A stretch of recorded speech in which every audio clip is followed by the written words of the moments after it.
Bienvenue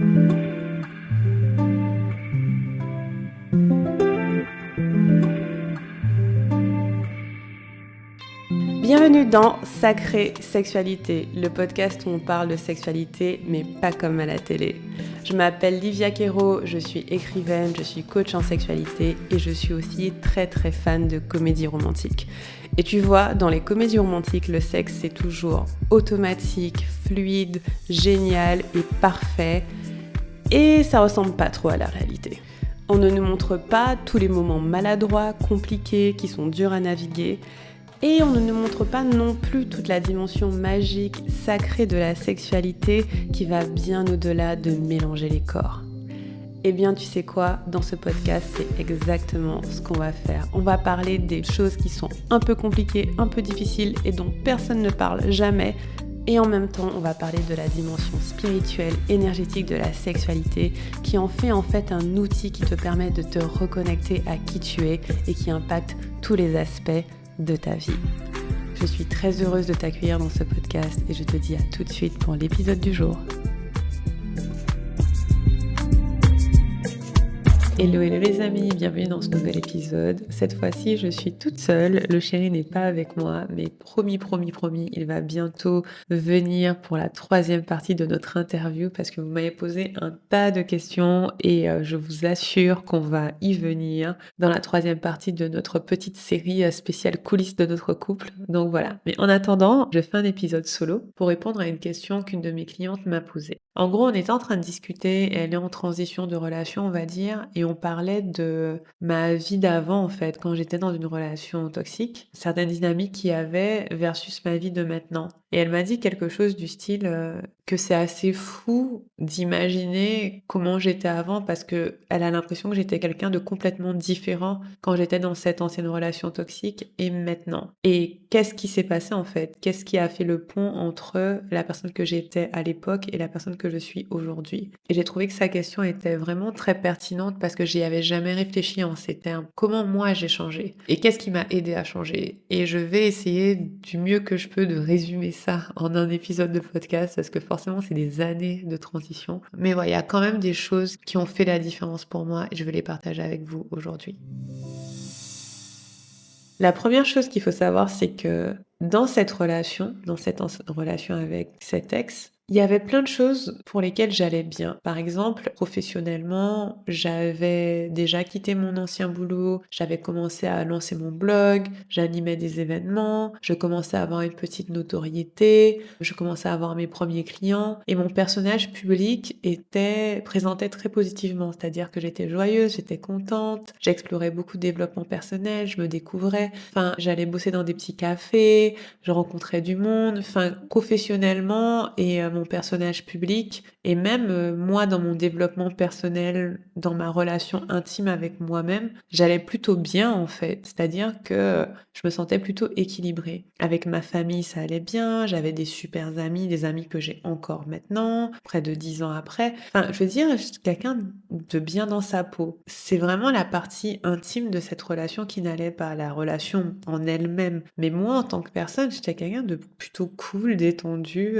généralement plutôt heureuse et joyeuse, quoi. Et avant cette relation toxique, j'avais été dans une autre relation longue pendant 6 ou 7 ans, je crois, avec mon deuxième petit copain, du coup. Et cette relation longue, elle était plutôt sympa aussi, c'est-à-dire qu'avant cette relation toxique, j'étais dans une relation avec quelqu'un qui était gentil, il était généreux, il était super mignon, il prenait soin de moi, j'avais pas l'impression d'avoir un terrain pour être dans une relation toxique, entre guillemets. Et donc, ma relation d'avant, je me disais que il y avait pas de raison que j'ai pas une relation comme ça, mais en mieux. Parce que dans la relation, du coup, d'avant la relation toxique avec mon deuxième petit copain, ce qui a fait qu'on s'est séparés, c'est surtout qu'on voulait pas les mêmes choses au même moment. Il était plus âgé que moi, il était prêt à fonder une famille, voilà, et moi j'étais beaucoup plus jeune et j'avais envie d'explorer le monde, j'avais envie de faire tellement d'autres choses et nos timings ne collaient pas. Mais à part ça, c'était une relation très sympa. Et donc je peux pas dire que avant ma relation toxique, j'ai eu un passé relationnel chaotique, au contraire, j'étais sur des bonnes bases en fait. Et du coup, si on en vient à cette relation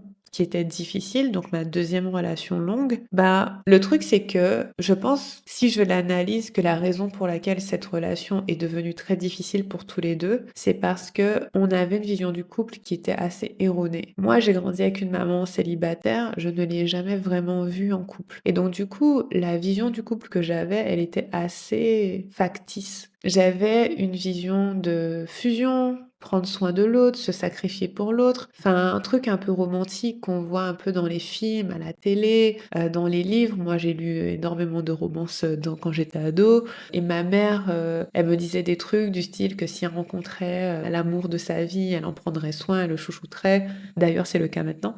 Mais voilà, donc j'avais vraiment cette idée d'amour romantique un peu idéalisée et un peu Big et Carrie dans Sex and the City où oui, bien sûr, il y a des difficultés et il y a des choses compliquées, mais on va tout braver pour être ensemble en fait. Et donc, disons que j'ai eu 3 relations longues, je suis dans la troisième. La deuxième relation, c'était la relation toxique et la première, c'était celle quand j'étais plus jeune. Donc la première, celle quand j'étais plus jeune, c'était une relation qui était sympa, qui était douce et il n'y avait pas de toxicité ni d'intensité parce qu'on était tous les deux plutôt tranquilles, voilà, on prenait soin l'un de l'autre, il n'y avait pas ce côté un peu tendu. Par contre, dans la deuxième, là où ça a frotté, c'est que j'étais avec quelqu'un de relativement dépendant affectif, si je l'analyse maintenant, à qui je devais constamment prouver mon amour, ok? Et du coup, je devais tout le temps lui prouver que je l'aimais, je devais tout le temps lui démontrer que c'était lui ma priorité, il était facilement un peu jaloux, un peu déçu, enfin voilà. Et donc du coup, on est venu dans une dynamique un peu de fusion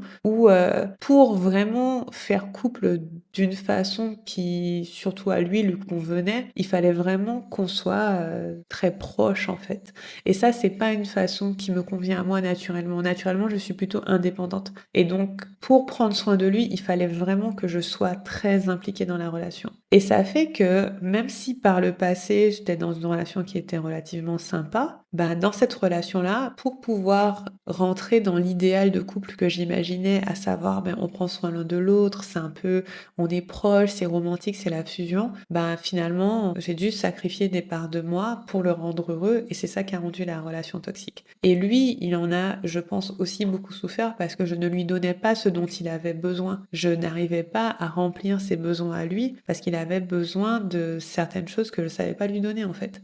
Et donc voilà, tout ça pour vous dire que, en fait, c'était pas que moi j'avais nécessairement un problème ou que lui il avait un problème, enfin j'en sais rien, c'est son chemin à lui, mais c'est que cette relation ne nous convenait pas. Et dans ces années qu'on a passées ensemble, comme je vous disais, il y avait tellement de choses dans ma vie qui allaient vraiment bien et où j'avais une identité qui était forte et qui était intéressante et joyeuse et pleine de confiance. C'est juste dans la relation en elle-même que je n'avais pas cette identité-là. Et du coup, qu'est-ce qui m'a aidé à passer de cette relation-là à faire mon cheminement pour aujourd'hui être dans ma troisième longue relation qui, elle, bah, se passe plutôt bien. Je dirais qu'il y a 3 grandes choses qui ont aidé. Donc quand on a rompu, parce que c'était juste trop, enfin moi j'y arrivais pas, enfin c'était vraiment, je me sentais incapable de le rendre heureux, c'était juste trop, c'était trop. J'ai fait tout un épisode dessus, je crois que c'est l'épisode 9, vous pouvez l'écouter, l'épisode 9 si je me rappelle bien. Et donc quand j'ai quitté cette relation, il y a 3 grandes choses qui m'ont aidée. La première, c'est que j'ai commencé une thérapie. J'ai fait 3 ans de thérapie après cette relation. Et donc pendant cette thérapie, j'ai passé 2 années célibataire et 1 année dans mon couple actuel. Et ces 3 ans de thérapie, c'était avec une thérapeute de couple. Donc j'étais pas en couple, mais c'était quand même sa spécialité, c'était le couple. Ce que la thérapie m'a aidé à faire, c'était avoir des repères sur ce qui était effectivement une relation saine. J'avais déjà parlé à une amie psy avant, et c'est elle qui m'a pointé que ma relation était difficile, voire toxique, celle avec cet ex. Et je le savais pas. Je savais même pas que la relation était difficile. Je me disais, est-ce que c'est comme ça que c'est censé être l'amour? Est-ce que on est censé se battre pour être ensemble? Est-ce qu'on est censé vouloir être ensemble à tout prix? À quel moment on dit stop? Je n'en avais aucune idée. Je ne savais pas. Et en fait, en faisant 3 ans de thérapie avec cette thérapeute, on a travaillé pas mal de choses, mais elle m'a surtout donné beaucoup de repères sur ce qui était une relation saine en fait. Qu'est-ce que j'ai le droit de demander? Qu'est-ce qui est trop demandé? Qu'est-ce qu'il a le droit de demander? Qu'est-ce qu'il n'a pas le droit de demander? demandé à quel moment mon intégrité est remise en cause, etc. Et donc, je dirais pas que la thérapie, elle m'a soignée de quelque chose, mais elle m'a recadré sur, en fait, c'est quoi une relation? C'est pas ce qu'il y a dans Disney, c'est pas ce qu'il y a dans les livres de Daniel Steele, c'est pas ça, c'est autre chose. C'est construire cette idée de d'équipe et d'avancer ensemble, etc. Et donc de fil en aiguille, bah voilà, j'ai eu des nouveaux cadres et des nouveaux repères et ça m'a beaucoup aidé. Après, il y a beaucoup de choses que j'ai naviguées, que j'ai pas forcément partagées dans cette thérapie, mais je sais que je venais avec plein de sujets en fait où voilà, j'avais des questionnements et ça m'informait beaucoup sur certaines choses et ça m'aidait à comprendre certaines choses. Et donc voilà, j'avais un nouveau cadre de pensée que j'avais pas eu avant en grandissant notamment. Et donc ça c'est la première chose qui m'a aidée, c'est d'avoir des repères sur ce qu'est une bonne relation. Et donc cette thérapie m'a aidée. Si vous faites une thérapie, peut-être ça va vous aider à ça dépend dans quel cadre vous la faites. C'est ce que je partage aussi dans ce podcast quand je vous partage mon expérience, ma vie, ma relation, quand je partage celle de mes clientes, quand je partage des conseils en lien avec les relations, c'est ce que j'essaie de vous donner aussi. Que vous sachiez ce qui est acceptable et ce qui ne l'est pas en fait. Parce que pour moi ça c'est la base. Et c'est vraiment avec ce chemin et en étant dans mon couple actuel que j'ai compris que non, la fusion ce n'est pas ça être en couple. La fusion, se perdre dans l'autre, faire tout pour l'autre à tout prix jusqu'à s'effacer, ce n'est pas ça le couple. Alors que c'est pas le seul schéma que j'avais, mais c'était le fantasme, on va dire, que j'avais. Donc ça, c'est la première chose qui m'a aidée. La deuxième chose qui m'a aidée, ça ne va pas vous surprendre, c'est tout le travail que j'ai fait en sexualité sacrée. En fait, après cette rupture, 2 ou 3 mois après, c'est là où j'ai découvert ce que c'était. Je suis tombée sur un livre de Margot Anand et en même temps, j'ai lu un livre sur comment attirer l'amour et ça parlait de sexualité. Et en même temps, la sexualité avec cet ex était tellement compliquée, tendue. Il y a toutes ces raisons qui faisaient que je me disais, je ne veux plus jamais avoir de sexualité comme je l'avais avant, je veux pas de ça. Surtout que, encore une fois, avant ce couple, je dirais pas que ma sexualité était hyper saine, elle avait ses propres déboires, mais j'en avais jamais autant souffert. Voilà, j'avais jamais eu autant de points de tension à ce sujet, quoi. Et donc, du coup, je me suis dit plus jamais. Et donc, je me suis plongée dans l'idée de la sexualité d'abord, mais je n'avais pas de repère sur quel genre de sexualité. Et c'est en faisant des recherches un peu random, en tombant sur des articles, des bouquins, que j'ai découvert que ça existait. Et je me suis dit, waouh! Et au début, j'ai rien compris. Je voyais pas de quoi on me parlait, parce qu'il parlait de certains types d'orgasmes. Et franchement, j'étais, mais qu'est-ce qu'on raconte?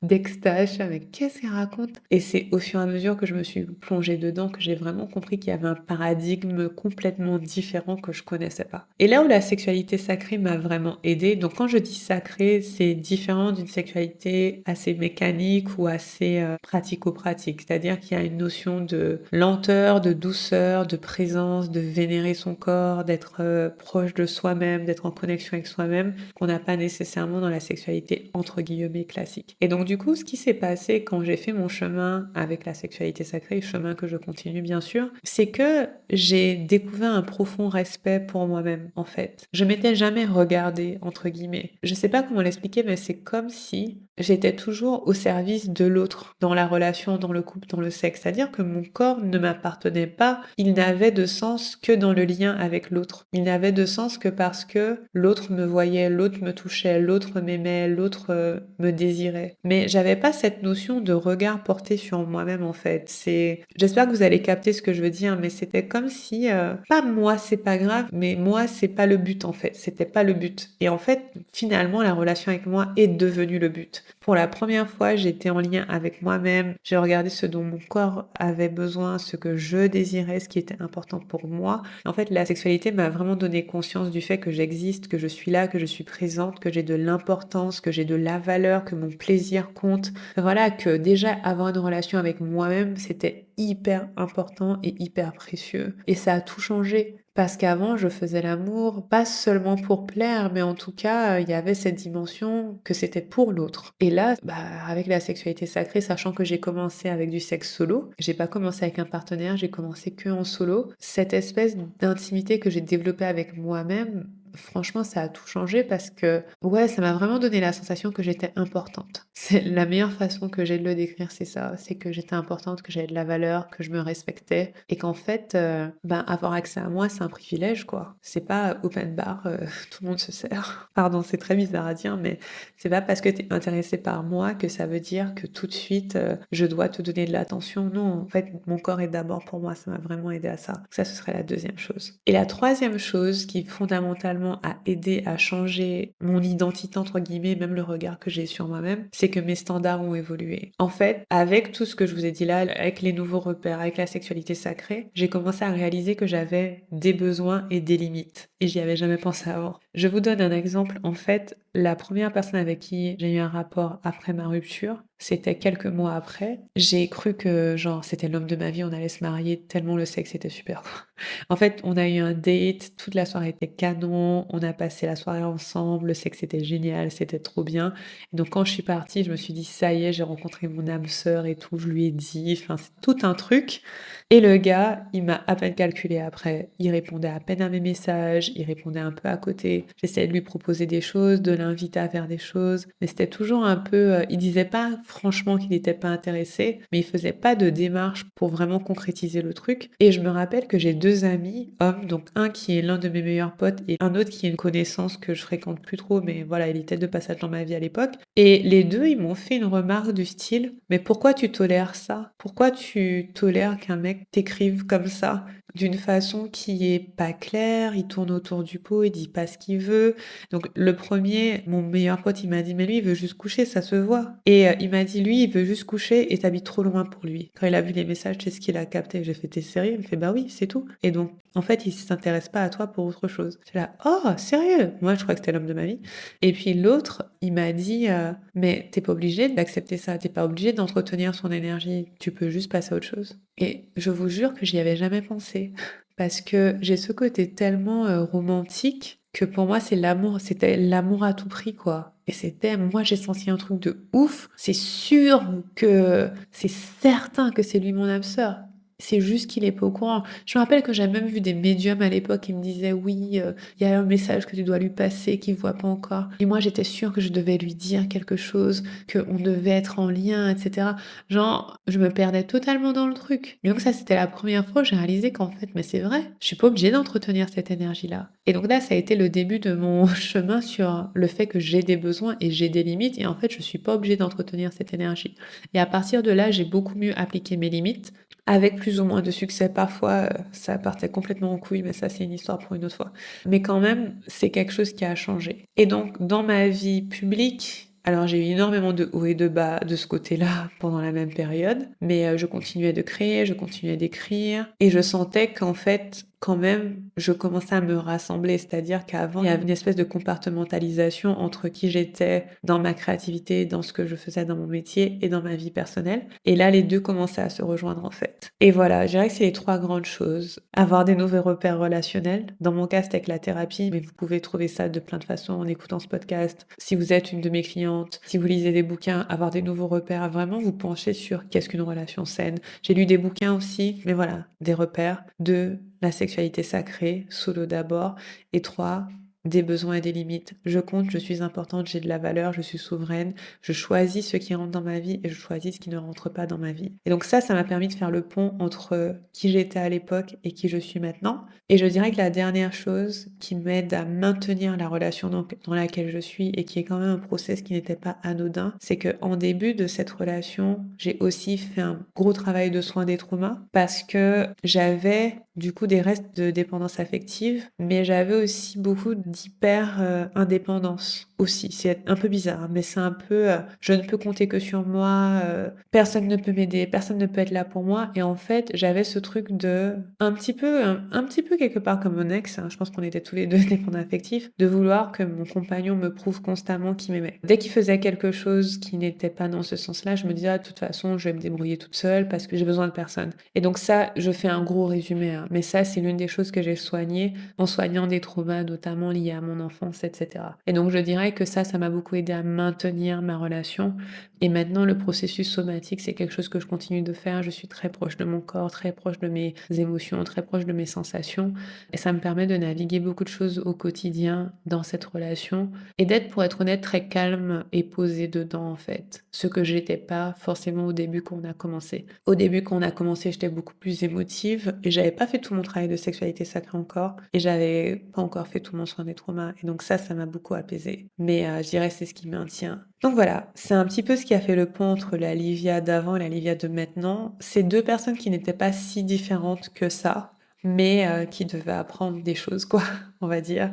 Parce que j'ai toujours été, joyeuse, pétillante, intéressante, intéressée par plein de choses et c'est juste que cette relation toxique a quand même, mis, un voile sur certaines parts de moi et non seulement fallait que je m'y reconnecte, mais aussi que j'explore des nouvelles parts de moi et je pense que c'est ce que j'ai fait. Voilà, j'ai promis à mon assistante que je fais un épisode court, donc je vais m'arrêter là. Mais ce que je veux vous dire aussi, c'est que si vous avez envie de travailler sur ça, c'est exactement le process que je fais avec mes clientes. Donc je le fais avec mes clientes privées. En ce moment, j'ai 2 places pour du coaching privé vraiment intime avec moi. Si vous voulez quelque chose de très rapproché, qui touche à la sexualité, mais aussi aux autres aspects de votre vie, ça peut vous intéresser. Vous trouverez le lien dans les notes.